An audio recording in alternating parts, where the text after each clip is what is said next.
It is Thursday, January 29th, 2026. And I want to start today by looking at two pieces of paper that are, well, metaphorically, sitting on desks all over Kingston this morning. Two very, very different documents, but they're absolutely telling the exact same story. They really are. On the one hand, you have a warning that was issued just yesterday, January 28th, and it is stark. It's urgent. It's an alarm bell. It's a huge alarm bell. It's essentially a memo to every single real estate professional in Jamaica saying, watch your back. It details this rise in threats, in harassment, and some, truly unsettling encounters. And then on the flip side of that, you get the response, released just this morning by Jamaica Homes. You have this massive, comprehensive guide to staying safe. It feels like a 1-2 punch, doesn't it? It really does.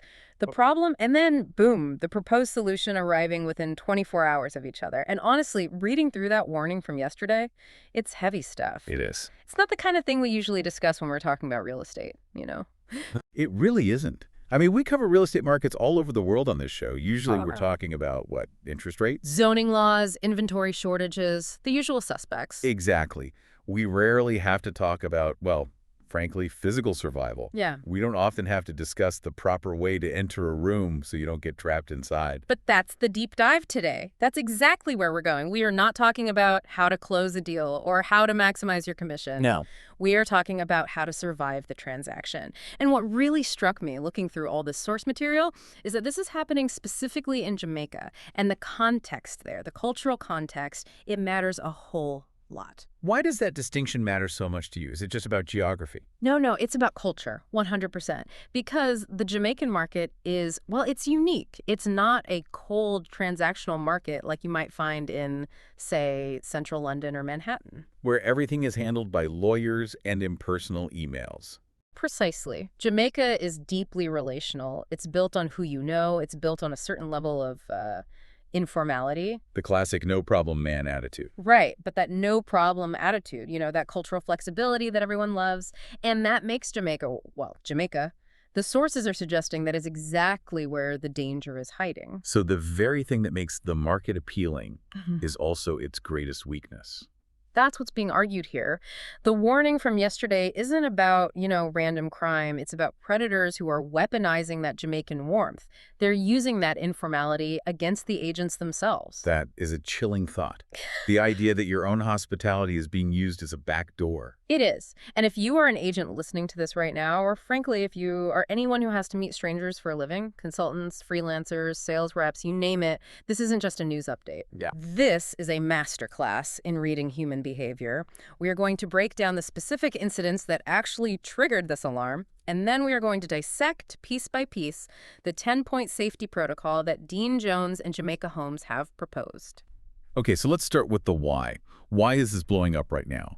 Because looking at the report from yesterday, this doesn't feel like a sudden spike. It feels like something that's been brewing for a while. It has absolutely been brewing. Dean Jones, who's the founder of Jamaica Homes, he notes that reports from agents over the last 6 months, they show a, quote, disturbing pattern. And I think the word pattern is the most critical word in that entire sentence. Because a pattern implies intent. It's not random. Exactly. It's not an accident. Look, if one agent has a bad experience in one parish, that's an anomaly. It's a terrible but isolated incident. Right. But if agents across different parishes, St. Andrew, St. James, Manchester, all over the island, are reporting similar tactics, similar approaches, that suggests a systemic shift. It suggests the predators are learning from each other. They're sharing notes. So let's get into the what. What are these tactics? The news report from yesterday details these specific incidents. They are anonymized, of course, for safety, but they are very, very specific in their mechanics. The first one they flag is something they call the vague client. Yeah. And this one looks so innocuous on the surface, which is exactly why it's so dangerous. It really does. I read it, and my first thought was, okay, so a guy was a bit flaky. What's the big deal? An agent gets a call. The caller wants to set up a meeting. But, and here's the catch, they won't say who they are, and they won't say what kind of property they want to buy. And that right there is where the hair on the back of your neck should stand up instantly. But let me play devil's advocate for a second here. Maybe they're just private. Maybe they are a high net worth individual who doesn't want to leak that they are in the market. In Jamaica, people talk, gossip spreads. Maybe they just want discretion. And that is exactly the trap. That is the bait. The predator relies on your greed or, your hope. You hear that and you think, ooh, mystery buyer. Maybe this is a huge commission. Maybe it's a politician or a dance hall artist or a celebrity. The big fish. The big fish. But look at the data Dean Jones provides. Legitimate high net worth buyers are usually more rigorous about process, not less. That's a great point. They have assistants, they have lawyers, they have people who handle this stuff. They don't typically call you personally out of the blue and refuse to give a name. That's not how serious business is done. So the vagueness isn't a quirk. It's not a personality trait. It's a strategy. It's a boundary test. That is the key insight right here. They are probing. They are seeing if you are hungry enough or maybe desperate enough to ignore your own professional protocol. In this specific case that was reported, what happened? Well, the agent held the line. She was smart. She said effectively, I cannot meet you. I can't help you if I don't know your basic requirements or your identity. She stuck to her guns. And the response? The caller vanished. Poof! Contact ceased instantly. Which tells you everything you need to know. It tells you the goal was never to buy a house. Look, if I really want to buy a house and you, the agent, tell me, hey, I need your name first, what do? I'll give you my name. It's that simple. Of course. But if I'm not looking for a house, if I'm looking for a target and you put up a wall, I just move on to the next name on my list. That is terrifying. Yeah. It implies a volume game. It implies they are just dialing for dollars, so to speak, but they're hunting for the path of least resistance. Precisely. And this leads directly into the second type of incident that's mentioned in the report, harassment and pressure. This is what happens when the boundary test fails and the person doesn't just disappear, they get aggressive. Right. There was an account in there where a prospect wanted to view a property but refused any kind of standard verification. Now, when we say standard verification, we're talking about what? ID, maybe proof of funds, a pre-qualification letter from a lender, basic stuff. The stuff that proves you can actually buy the house you're asking to see. It's not personal, it's business. It's just business. And when the agent in this case declined the viewing because the prospect wouldn't provide any of this, the prospect didn't just walk away like the vague client did. They challenged the decision. They escalated. And this is where we see that that entitlement bubble up. It's this idea that you are a service provider. You serve me. Therefore, you must do what I say when I say it. A complete disregard for the agent's professional process or safety. Zero regard. The agent maintained their boundary, but the pushback was aggressive. It shows that for some of these bad actors, the word no is not a stop sign. It's a trigger for hostility. It reminds me of the other account they mentioned, the one regarding the ethical refusal. An agent declined a request on what the source calls ethical grounds. It doesn't specify what it was, maybe a shady deal or a request to lie on a document, something like that. Could be anything, a conflict of interest. And the response was immediate threats. The messages kept coming, even after she refused, and they contained threatening language. And that's the most dangerous scenario psychologically for an agent, because you are doing the right thing. You are upholding the ethics of your entire profession. And instead of that being respected, you are punished for it. You're threatened. It creates this awful psychological toll where agents might start to feel that it's actually safer to just go along with something unethical rather than facing the wrath of a refusal. Which is a very, very dangerous place for an entire industry to be. It erodes the foundation of trust. We also have to talk about the digital aspect of this. The report mentions female agents specifically, saying they're receiving unsolicited explicit images, and this is happening via informal messaging platforms. This is a massive issue in what I've started calling the WhatsAppification of business. In Jamaica, WhatsApp is king. It's not just for friends. It's how business gets done. It's fast, it's efficient. Everyone's on it. Everyone's on it. But here's the problem. It's also the exact same app you use to text your mom or your partner or your friends. So the lines are completely blurred. The lines are obliterated. And because we use these informal platforms, some potential clients, and I am using that term very loosely, feel emboldened to cross lines they would never ever cross in a formal email with a corporate letterhead. They think because it's a chat app, the normal rules of workplace conduct just don't apply. Exactly. It feels less official, so they think they can get away with more. And Dean Jones makes a really important point here in the guide that was released today. Harassment via your phone is still workplace harassment. That's such a key distinction. It is. Just because you're a freelancer or an independent contractor working from your car doesn't mean you aren't in a workplace. Your phone, your car, that empty house, Yeah. That is your workplace. The digital space is your office. The digital space is your office. And if someone exposes themselves to you digitally, it's no different than if they did it in a physical conference room. It's a violation. And agents need to feel empowered to report that, not just block the number and delete the picture and try to forget about it. Okay, the last incident from the report is, well, to me, it's perhaps the most chilling. It's the one they categorize as a stalking and location threat. Walk us through this one, because this reads like the setup for a horror movie. This one is deeply, deeply disturbing because of the calculation involved, the premeditation. So an individual contacted an agent, but not for real estate services initially. He was maybe asking her out or trying to sell her something unrelated. The point is, he made a personal advance. And she rejected him. She said no. Correct. She shut it down. Then, a little while later, the same individual re-engages with her, but this time he's claiming to be a buyer. It's a classic bait and switch. A total bait and switch. Oh, I'm not that guy who was hitting on you anymore. Forget that. Now I'm a serious client with money to spend. He's trying to find another way to get a foot in the door after the first one was slammed shut. Exactly. And here's where it gets really scary. The agent, trying to be professional, but maybe a bit vague for her own safety, she just mentions the parish she was working in that day. Just the parish. Which is a huge area. I mean, saying, I'm in Manchester or I'm in St. Anne covers miles and miles of territory. It's not a specific location. It's not. But the individual immediately revealed that he was in the same parish and then demanded an immediate meeting right now. When she, of course, refused, he sent a series of explicit threats referencing serious graphic violence. That just makes the hair on the back of my neck stand up. It implies he was either actively tracking her or he knew her routine enough to know where she'd likely be, or it was just a calculated, terrifying coincidence designed to instill maximum fear. It demonstrates a predatory mindset. Yeah. He was looking for access. He tried one door. It was locked. He tried another. And when that second door was also denied, the mask slipped completely and the violence underneath came out. It shows how little information we sometimes need to give away for someone with bad intentions to latch on. Just a parish name. That's all it took. And the sources mention what they call an industry gap here. Dean Jones points out that many agents, they don't realize how widespread this is. And you have to ask, why is that? Why aren't they talking to each other about this? You'd think they would be. You'd think so. But real estate can be a very solitary profession. You're an independent contractor. You're competing with other agents, even within your own brokerage sometimes. So if something bad happens to you, you might tell your spouse, or maybe a close friend, but you often don't report it to a central body. You don't want to seem weak or unprofessional. Or you blame yourself. You think, maybe I handled it wrong, or maybe I shouldn't have been so friendly, or, it's just part of the hustle.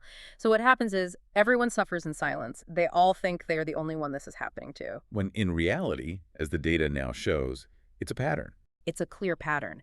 And that's why the call for a central reporting process is so absolutely critical. You cannot fight a systemic problem with individual silence. It doesn't work. So that's the reality on the ground. That is the shadow hanging over the market as of yesterday. But today, we have the response, the Jamaican Realtor's Guide to Staying Safe. And I want to pivot now to the philosophy behind this guide, because reading it, it's not just a checklist of do's and don'ts. It feels more like a manifesto. It is. It's absolutely trying to rewire the brain of the average real estate agent. The core thesis, the big idea, seems to be this concept that safety is professionalism. Right. Now, I have to be honest, when I first read that phrase, it sounded a little bit like corporate speak. Yeah. Like an HR poster you'd see in a break room. Safety is professionalism. What does that actually mean in the real world when you're standing in an empty house in, say, Portmore with a stranger? It's a reframing mechanism, and it's a very powerful one. Think about how agents usually feel when they have to ask for ID or ask a client to sign a visitor register before viewing. How do they feel? Awkward. Rude. You feel like you're killing the vibe. You're treating a potential client like a potential criminal. And especially in Jamaica, where we pride ourselves on being warm and welcoming. Exactly. You feel paranoid. You feel like you're being difficult. Dean Jones is arguing that we need to flip that script entirely. Asking for ID isn't paranoia. It is procedure. Okay, I see where you're going with this. Think about a bank teller. Does a bank teller feel rude when they ask for your ID before giving you $1,000 in cash? No, of course not. They'd get fired if they didn't. It's just the rules. Does a doctor feel awkward asking for your detailed medical history before prescribing you powerful drugs? No, It's their job. It's part of the professional standard of care. It's due diligence. It's due diligence. And the guide is telling agents, you are managing a high-value asset. You are facilitating a transaction worth millions, sometimes tens of millions of dollars. You are a professional. When you demand clarity and verification, you aren't being difficult. You are being a pro. And the quote from Dean Jones that really stuck out to me was, "Professionalism is not stiffness, it's clarity." And clarity is one of the greatest safety tools an agent has. Clarity is safety. That right there is the mantra of this entire guide. That's the takeaway. Unpack that for us. How is clarity a safety tool? Because clarity acts as a filter. Predators, criminals, harassers, they thrive in ambiguity. They thrive in the gray areas. Maybe I'll buy, maybe I won't. Let's just meet. Come pick me up. We'll figure it out. That murky water is where they operate best. But let me ask you this, because I can hear the agents listening to this right now saying, okay, that sounds great in theory, but if I ask for all that stuff up front, the client will just get annoyed and go to the next agent down the street who doesn't ask for any of it. Yeah.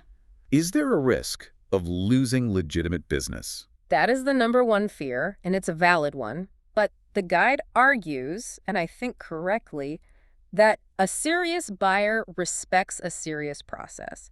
If someone has $50 million to spend on a house, they want to know that the agent they're dealing with is professional and thorough. They appreciate the structure. Because it protects them too. It protects them too. It ensures the transaction is clean. The only person you lose by having high standards is the person who never intended to buy a house in the first place. That's a really powerful way to look at it. You aren't losing a client, you're dodging a bullet. Exactly. And the goal here, the guide is very clear. The goal isn't to be fearful and treat every single person like a suspect. It's about awareness. It's about doing the work wisely. So it's a balance. It's a delicate balance. It's maintaining that approachable, empathetic Jamaican spirit because you still want to build rapport and sell the house, but having a steel backbone of procedure just underneath that friendly smile. Okay, let's get into the toolkit itself. The guide breaks this down into really actionable strategies, and they split them into 3 phases: pre-engagement, on-site, and then the psychological and digital tools. Let's start with pre-engagement. This is all the work you do before you even get in the car. Strategy number 1, look the part, act the part. And this goes right back to that core idea of safety is professionalism. The guide emphasizes that how you dress and how you carry yourself sends a powerful signal before you even open your mouth. It says a polished appearance communicates a seriousness of purpose. Think about the psychology of it. If you show up to a viewing looking very casual, maybe a bit messy, maybe you're in gym clothes because you just came from a workout, it subconsciously signals that the boundaries here might be loose. It suggests, hey, I'm just hanging out. Whereas a suit or a professional uniform or even just crisp business casual wear says, I am at work. It says, I am an authority figure in this space. And clients, even the ones with bad intentions, are, as the guide says, less likely to test boundaries with someone who projects authority from the jump. It's a form of social armor. And this idea extends to the digital world too, which the guide calls social media hygiene. I found this part really interesting because, as professionals, we're constantly told to build a personal brand, right? Post your life, be authentic, show your daily routine. But the guide says, hang on, wait a minute. It says stop and think before you post. If you post a picture every single morning at 6 a.m. from your run at Emancipation Park, or you post a photo of your latte at the exact same cafe every Tuesday at 9 a.m., you aren't just building a brand. You're building a target. You're giving away your pattern. You are handing strangers your personal itinerary on a silver platter. The guide says, look, share your work, share your insights, absolutely celebrate your closings and your successes, but protect your routine. A predator shouldn't be able to scroll through your Instagram stories and know exactly where you are going to be in the next 30 minutes. That's so important in this day and age. And it also talks about verbal boundaries. It mentions being polite, of course, but not overly familiar.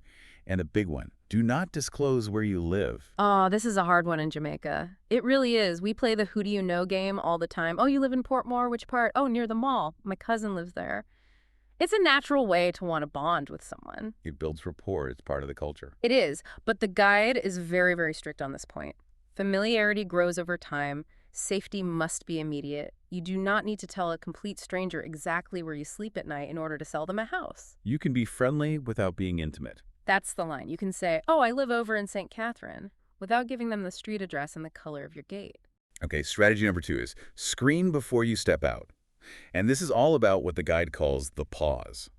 The pause is critical. It might be the most important single step. We live in this world of instant gratification. A message comes in on WhatsApp. I'm outside this house. I want to see it real quick. The instinct, that hunger for the deal, is to jump in the car and go. The guide says, stop, pause, breathe. And ask questions. Not just, when do you want to see it? But those clarifying questions. What type of property are you looking for? Which area? Are you buying or are you renting? And the big one, have you spoken to a lender? These questions serve two critical purposes. One, on a practical level, they actually help you do your job better. You don't want to waste your time and gas showing a $100 million mansion to someone with a condo budget. Right. But two, and more importantly for this conversation, they test the legitimacy of the client. It's a stress test for their intentions. It is. If someone can't give you a straight answer on whether they are buying or renting, or if they get annoyed and defensive that you asked if they have a lender, that is a massive, flashing neon red flag. It's not an interrogation. It's just structure. That's all it is. And the guide points out other red flags to watch for during the screening process. Vague answers, that sense of urgency without any context, I need to see it now, and a huge one, any refusal to meet you in a public space first. That meeting point is crucial, isn't it? It's non-negotiable. The guide says trust must be earned. It is not given freely. The first meeting should never, ever be at the empty house at the end of a dark cul-de-sac. It should be at your office, or a busy coffee shop, or even a virtual consultation first. A virtual consultation is a great idea. It's a low-risk filter. It's the ultimate filter. If they won't jump on a Zoom call with you for 10 minutes just to discuss their basic needs, why in the world would you drive 45 minutes to meet them in person? If they refuse to meet you in a safe public space, do not go to a private one with them. Period. End of story. Okay, so you've screened them. They've passed the initial test. Now we move to part 4 of the outline, the toolkit for on-site tactics. You are actually going to the viewing. Strategy 3, daylight and timing. Daylight is your best friend. It's your security guard. The guide gets almost poetic about this. It says daylight provides context, community presence, and visibility. It means neighbors are out washing their cars. People are walking their dogs. The gardener from next door is there. Exactly. If something goes wrong, you have witnesses. You have potential help nearby. You have the eyes of the street, to use a classic urban planning term. But at 8:00 p.m. on a Tuesday, that safety net is gone. The street is empty. You are isolated. But let's be real. Sometimes legitimate clients, they have jobs. They can only view after work in the evening. The guide acknowledges this, but suggests some really strict protocols if that's the case. It's not saying never do a night view. It's saying never do a night view secretly. That's the difference. If you must do a viewing in the evening, you tell someone. You tell them the exact location, the client's full name, and the time frame. I am at 123 Palm Drive with Mr. John Smith from 6:00 to 6:30 p.m. You create a digital breadcrumb trail. And ideally, you don't go alone. Ideally, you bring a colleague. Even if they just wait in the car, there is strength in numbers. Now let's talk about being inside the house. This is strategy 4, controlling the space. This includes what the guide calls quiet adjustments. I love this phrase because it sounds a little bit like spycraft. It is tactical. It's all about body positioning and spatial awareness.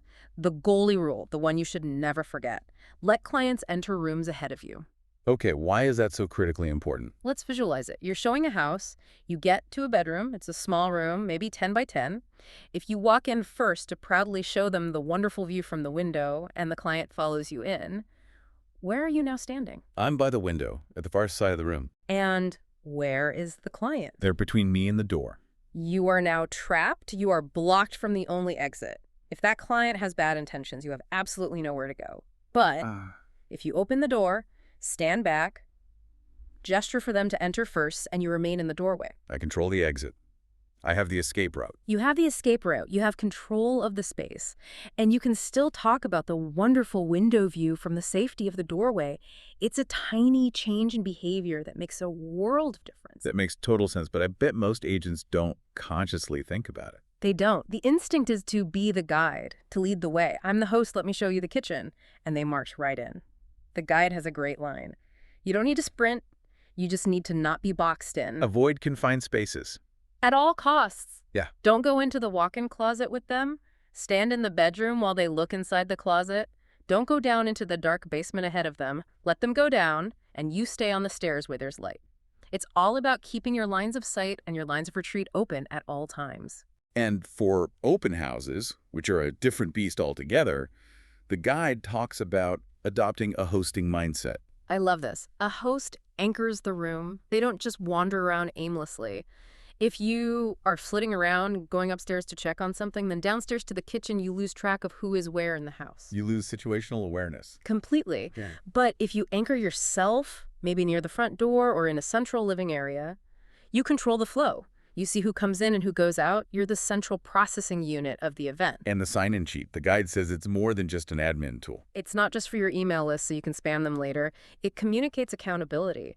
When you make someone physically write down their name and their phone number, you are sending a subconscious message. I have your data. You are not anonymous here. That simple psychological check can be a powerful deterrent. Okay, strategy 5 deals with transportation. The rule is simple, and maybe a bit controversial for old-school agents. Driving clients should never be automatic. This used to be the norm, right? The agent picks up the client from their hotel and drives them around all day showing properties. It was considered a sign of excellent service. The guide says, no, that era is over. Meet at the property. Because once they're in your car, You are in a small, contained metal box with a stranger, often going to remote or unfamiliar locations. You are focused on driving, so you are distracted. You have completely lost control of your personal space. If things go south, you are literally strapped in right next to the threat. so the new protocol is separate cars. You drive your car, I'll drive mine. It keeps that professional distance. It keeps you in control of your own exit strategy. Now, if you absolutely must drive them, maybe they're from overseas and don't have a car, the guide says you have to take extra precautions. Ensure your phone is fully charged. Ensure someone knows your exact route. Share your live location. And the guide explicitly says something that I think is so empowering. Service does not override safety. If you feel uneasy, you can change the plan. You can pull the car over. You can say no. That's that empowerment piece again. You are the captain of that ship, of your car. If a passenger is making you nervous, you have every right to stop the car and end the trip. Your safety comes first, always. Moving on to part 5 of this deep dive, the psychological and digital tools. Because we live in 2026, we have tools at our disposal that our predecessors could only dream of. Strategy 6 is technology as a silent partner. I really like that term, silent partner, because we aren't talking about, flashing a big red panic button in the client's face and escalating the situation. We are talking about discreet usage of the tech you already have in your pocket. Starting with sharing your live location. Essential. It's non-negotiable. Most smartphones do this natively now. Share it with a trusted contact, your spouse, your broker, a colleague. A simple text. I'm showing houses from 2 to 4 p.m. in this area. Here is my live location. And using calendar reminders. This is a clever little trick I hadn't thought of before. It's brilliant. Before you go into the house, set an alarm on your phone for, say, 15 minutes into the showing. When it goes off, it gives you a natural, non-confrontational excuse to look at your phone. You can just say, oh, excuse me, I just need to check this notification.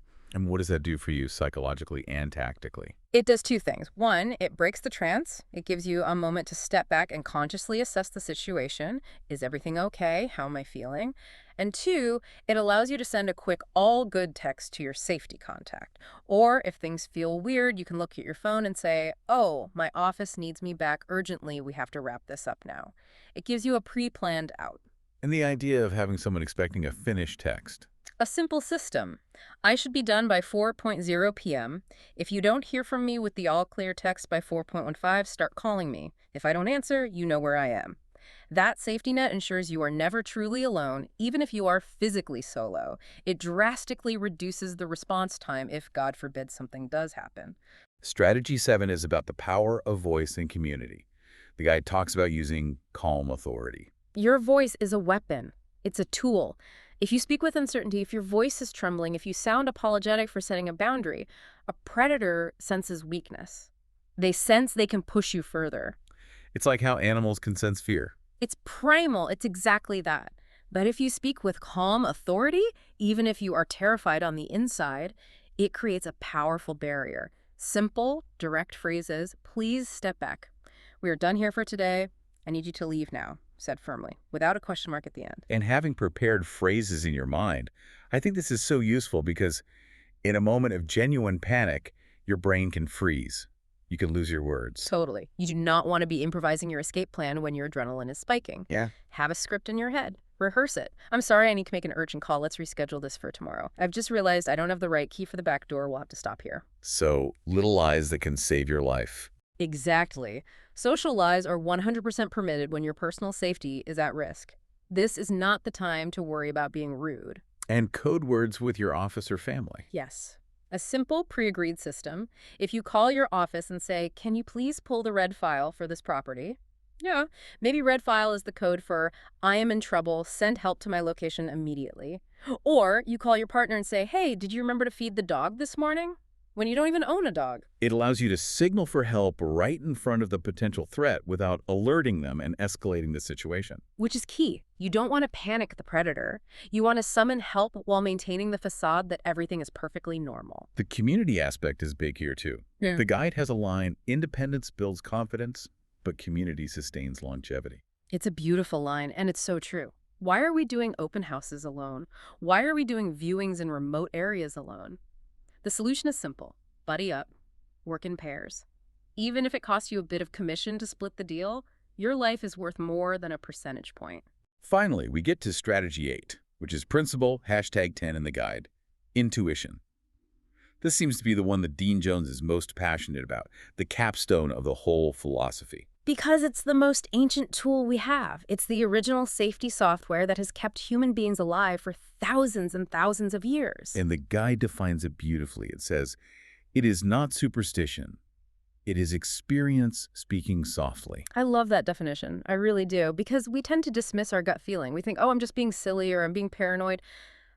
But what is that gut feeling? It is your brain processing 1,000 tiny microsignals. A look in their eye, a slight shift in their tone of voice, an odd body posture, a weird smell that your conscious mind hasn't had time to catch up with yet. So your subconscious has already solved the puzzle before your conscious mind has even seen all the pieces. Exactly. When the hair stands up on your arm, that isn't magic. That is your brain's threat detection system, built on millions of years of evolution screaming at you. And the guide says, trust the data, listen to that signal. And then it delivers the hard truth. No commission is worth your safety. Dean Jones nails this. The quote is, "The best deals are the ones you're alive, well, and at peace enough to close." If you ignore that inner alarm bell for a 3% commission, the potential cost could be catastrophic. It's a very sobering thought. It is. But it's also incredibly empowering. It gives you permission. You have permission to leave a situation that feels wrong. You have permission to say no, even if you can't logically explain why. So let's step back and look at the whole picture here. We've looked at the frightening news from yesterday and this incredibly robust guide from today. What's the synthesis? What's the main takeaway from all of this? I think the synthesis is that true sustainable safety is rooted in respect. First and foremost, it's respect for yourself as a professional, valuing your own well-being above any single deal. Then it's respect for the profession itself, elevating it from just hustling to a structured, respected career with standards and protocols.